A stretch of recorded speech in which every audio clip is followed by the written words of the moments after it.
Yo, what up sa inyo dyan mga tol? Alright, dito po sa video po na ito ay pag-usapan natin itong kalagayan po ng dati po itong naging usap-usapan sa panahon po ng ating dating Pangulong Duterte, no? Ito po ay dahil na rin po sa war on drugs naikabit ang pangalan po na to na si Kerwin Espinosa. Isa po siya sa mga personalidad na napabilang sa mga nasama sa drug list noon, no? Tama ba ako? Hindi ko mabanggit yung mismong drug watch list. Anyway, siya po yung naging parte noon at naging usap-usapan siya sa kakibat na rin ng pagkakamatay ng kanyang ama. At yan po yung maging pag-uusapan po natin sa video na ito, kung gaano po kahalaga nito, especially sa eleksyon na nagaganap po sa ating bansa ngayon. Pero bago po ang lahat ng ito, kung hindi ka pa nakasubscribe, please hit the subscribe button and notification bell para updated ka palagi sa mga videos natin na parating. Tara, let's go!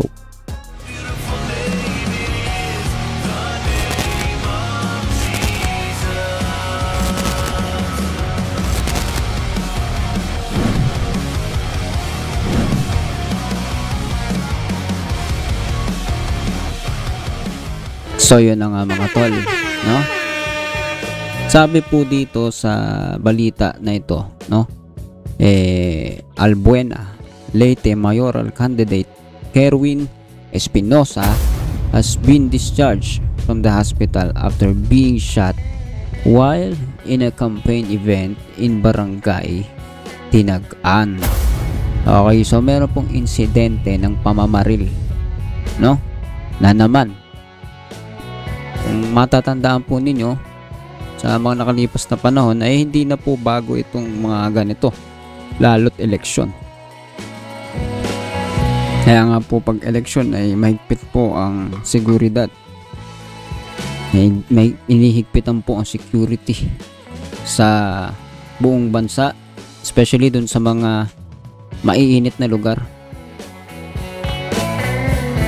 kung saan ay may mga report na, kung maaalala ninyo, no, may mga binalita po noon na lugar na kung saan doon po talamak ang gipitan,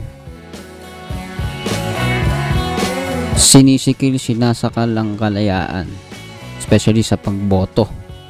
May mga pananakot na nagaganap at may mga kandidato na sa kasamaang palad, tama ba natin gamitin yung word na kasamaang palad? Siguro sa nakakalungkot na kalagayan ay nadadamay po. Pero no, anyway, dito po kay Kerwin Espinosa wala po tayong masyadong sasabing bagay na sa kanya liban dun sa mga impormasyon na nakakalat naman talaga, especially siya po sa pagkakaling po niya sa war on drugs. So sige, panoorin po muna natin yung balita bago tayo magbigay ng pahayag, comment, opinion po dito. So let's go, tara. Magandang gabi Luzon, Visayas at Mindanao. Nakalabas na ng ospital si mayoral candidate Kerwin Espinosa matapos ang paumaril sa kanya sa gitna ng kampanya sa Albuera, Leyte kahapon. Aminado si Espinosa na nangangamba siya para sa kanyang seguridad, lalo't 7 pulis ormoc ang itinturing na persons of interest ng PNP. At sa gitna po niyan, may nilinaw rin si Espinosa sa mga naghihinalang ambush me ang nangyari. Nakatutok live si Ian Cruz. Ian? Emil Pia, mahirap daw makompromiso ang kaligtasan, kaya naman kahit hindi pa nga naigagalaw yung kanyang kanang bisig ay minabuti nang lumabas ng ospital ang binaril na mayoralty candidate ng Albuera, Leyte na si Kerwin Espinosa. Para makain yata ako. Okay, nakain niya. Sa kuha ng CCTV ng Barangay Tinagan sa Albuera, Leyte kahapon, kita nang biglang magkagulo sa gitna ng kampanya ng partido ni mayoralty candidate Kerwin Espinosa. Meron kasing bumaril kay Espinosa Maya-maya, makitang inilayo na si Espinosa na tinamaan ng bala sa balikat. Sugatan din at nasa gilid na lang ng poste ng court ang kapatid niyang si RR. Mabilis silang dinala sa ospital sa Ormoc City. Pero wala pang 24 oras mula nang mabaril si Espinosa, naabutan naming lumabas ang ospital para umuwi sa kanyang bayan sa Albuera. Nangamba raw siya sa kanyang seguridad dahil ayon sa PNP, 7 pulis Ormoc ang person of interest sa pagbaril. Dahil sa rason ng seguridad ko. Kasi ang involved na mga person of interest, nawalan ako ng tiwala sa mga kapulisan sa Ormoc, maliban sa mga matino.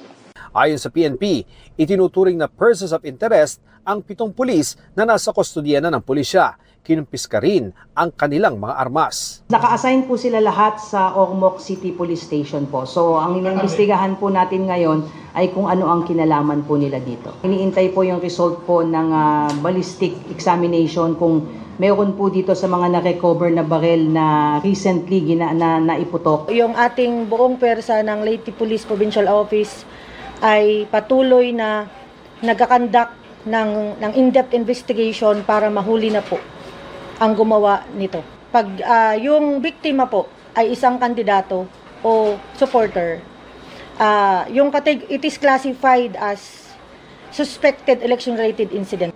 Sa press conference ngayong hapon ay ipinakita ni Espinosa ang tinamong tama sa dibdib na lumabas sa balikat. Bukod kay Espinosa at kanyang kapatid, isang minor de edad din ang nasugatan sa pamamaril. Sabi ni Espinosa, sa isang bahay malapit sa covered court, pinaniniwala ang nagkubli ang sniper. Pinalibutan daw ang lugar ng kanyang mga taga-suporta at natuntun doon ang ilang pulis Ormoc na walang jurisdiksyon sa bayan ng Albuera. Kaya tanong niya, Sila ay naka-assign sa Ormoc City. Isang malaking tanghaga na may taong nag-uutos sa kanila na mataas na politician din. Ang ano ko ay sana mabigyan to ng pansin ni Mayor Lucy kasi siya ngayon ang alkalde ng Ormoc City, kung bakit napunta yung mga pulis mo sa aming lugar sa Albuera, lalong-lalo ka na Congressman Richard Gomez. Sana mabigyan mo to ng pansin na parang hindi tama. Wala akong binibintangan kung sino. Sinusubukan pa ng GMA Integrated News sa makuha ang panig ng mag-asawang Gomez. Matatanda ang naging kontrobersyal si Espinosa noong administrasyon ni dating Pangulong Duterte nang isangkot siya sa kalakalan ng droga, pero binasura ng korte ang ilan sa mga kaso dahil sa kakulangan ng ebidensya. Ang kanyang amang si dating Albuera Mayor Rolando Espinosa Sr. nakasama rin noon sa Duterte Drugs Watch List. Napatay naman sa isang manong shootout habang nasa loob ng kulungan. Sa kanyang press conference, sinagot ni Espinosa ang mga naghihinalang ambush me ang nangyari. Sino namang mag-scripted na dito sa dibdib ko ang tama at double action pa ang bala? Nakita nyo naman na malaking butas ang aking braso. Ba't naman scripted? Yes, Pia, tinanong din si Espinosa kung handa ba siyang tumistigo sa International Criminal Court kaugnay nga sa kanyang mga nalalaman sa war on drugs ng nagdaang administrasyon. Sabi niya, dahil nga sa nangyaring pamamaril sa kanya at naalala pa rin daw niya yung pagpaslang sa kanyang ama doon sa loob ng kulungan, ngayon daw ay mas handa na siyang tumistigo sa ICC. Naaawa naman daw siya sa pagkakaaresto sa dating Pangulong Duterte dahil nga daw sa edad nito, pero kinakailangan pa rin daw harapin ng dating Pangulo ang reklamo sa kanya. Yan muna ang latest mula rito sa Albuera, Leyte. Balik sa iyo, Pia. Maraming salamat, Ian Cruz. Alright mga tol, so ayan po yung mainit na balita patungkol sa kaganapan po dito kay Kerwin Espinosa. Sabi po dito sa comment section, sabi ni Trishani Torrejas. Sayang di pa daw natuluyan. Oh, grabe naman, no? Grabe tong mga tao po, no? Na gusto at hayok na hayok sa dugo ng pagpaslang sa kapwa-tao. Tama ba? Hindi nila maunawaan yung due process unless sila yung malagay sa alanganin. Gusto nila patayin kapwa-tao. Nasabi ng isa, no, ni Mr. Acaballero, style digong ka rin. So, masasagasaan na naman po yung mga DDS po dito. No, pilit kayong nagko-komento. For sure ay supporter po ito ng mga DDS. Yung mga nagsasabi na sayang di pa natuluyan. Ito kasi dati natutuwa tayo, halos di mo na masabi kung sino-sino, no? Pero pakaramdam ko wala naman talaga kumukontra before at talagang marami ang positibo sa war on drugs ng ating dating Pangulo. At isa na rin ako dun. Pero sa nakita po natin na pangyayari itong mga nakalipas na panahon, mga taon, meron pong mali. Una, 'di ba? Itong drug watch list, itong drug na listahan, drug related na list ng mga tao. Saan galing at ano ang pruweba? Kaya nga dito sa balita makikita po natin na yung kaso ni Kerwin Espinosa ay hindi umusad dahil walang sapat na ebidensya. Personally, hindi ko naman kilala to. Hindi naman natin siya kilala. Sino ba to? Medyo hawig po niya si Arnel Ignacio. Oh. Ibig sabihin ba nung kilala na natin siya dahil hawig siya ni Arnel? Baka naman sa style lang, pormahan lang, no? Anyway, hindi natin siya kilala personally, pero bakit itong mga tao na to galit na galit, no? Sayang di pa natuluyan. Bakit? Ano bang alam ninyo?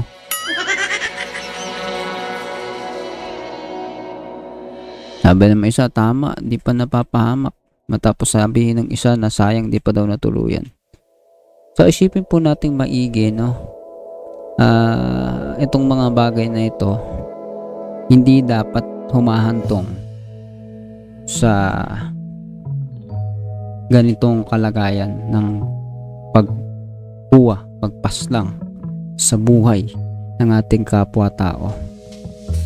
Especially wala tayong, una, mali talaga yon, pero especially wala naman kayong pruweba, wala kayong sapat na dahilan para sabihin ninyong gawin ninyo yan, at never magkakaroon ng sapat na dahilan ng pagpatay sa kapwa. Kaya nga, 'di ba, ang gobyerno, lagi natin binabanggit, galing din sa Diyos yan. May hustisya, may justice system. Hindi to perfecto, maaaring sa maraming pagkakataon hindi nagiging patas, nagkakaroon ng korupsyon, but still yung purpose ng government is to serve justice, and hindi mo maikakaila na ito po yung ginagawa ng gobyerno. Hindi man perfecto, pero yun po ang purpose nila and yun po ang layunin. So ngayon, sa mga oras na ito, no, anong masasabi mo dito? No, sabi sa dulo handang tumistigo si Kerwin sa ICC sa mga nalalaman niya patungkol kay Duterte. Ano masasabi mo dito, no? Ako, tinitimbang ko pa. Pero mali po yung pagpatay, ha? Mali yung pagbaril. Tinitimbang ko, iniisip ko baka may atraso sa iba to, or may personal na kaalitan, o talagang maaring nasa droga siya, may kalaban, may onsehan ba, gano'n? Hindi, may drug related issue, di ko alam, di natin alam, wala tayong alam, wag tayong humatol kaagad, pero simple lang, doon lang tayo sa basic. nawa hindi umabot sa ganitong kalagayan yung isip ng mga tao. Patayin ito, patayin na lang yan, tuluyan na lang yan. Kayo nga ay binubuhay pa ng Diyos kahit na hindi rin kayo mabuting tao, di ba? Ako man, o sino man, di ba? So, ikaw, ano masasabi mo sa topic na to? I-comment mo yan sa ibaba. Patuloy po natin pag-usapan yan sa comment section. At syempre, para dun sa mga hindi pa nakasubscribe, please do not forget to hit the subscribe button and notification bell para updated ka palagi sa mga videos natin parating. See you ulit sa susunod na video.